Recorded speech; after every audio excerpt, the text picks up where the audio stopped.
Tanaman terong termasuk ke dalam jenis tanaman hortikultura semusim.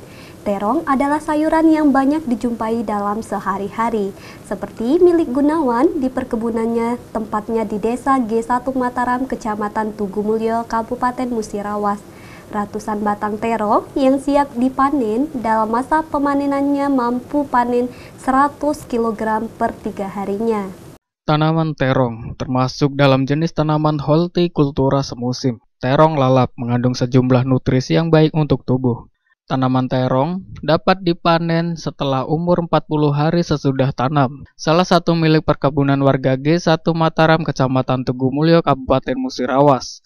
Di perkebunannya, ribuan batang terong yang siap dipanen. Seperti milik kebun terong lalap Gunawan, ia mampu panen 100 kg terong per harinya.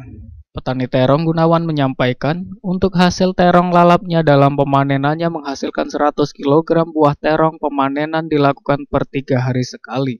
Untuk harga buah terong lalap ini dijual Rp5.000 saja per 1 kg, yang nantinya buah terong akan dijual ke pengepul sayuran. Dan kembali dirinya menyampaikan, semoga harga terong tetap stabil. Satu kali panen sekitar ini tanaman 1000 pohon, sekitar 100 kilo, satu kuintal apa ya? Iya, 1 kuintal.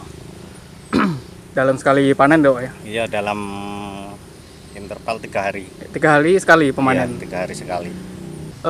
Harganya berapa nih Pak per kilonya terongnya?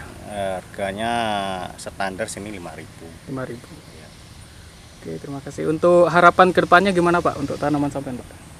Harapannya ya mudah-mudahan seterusnya harga terong tetap stabil. Muhammad Dhani Rahmadi, Silampari TV melaporkan.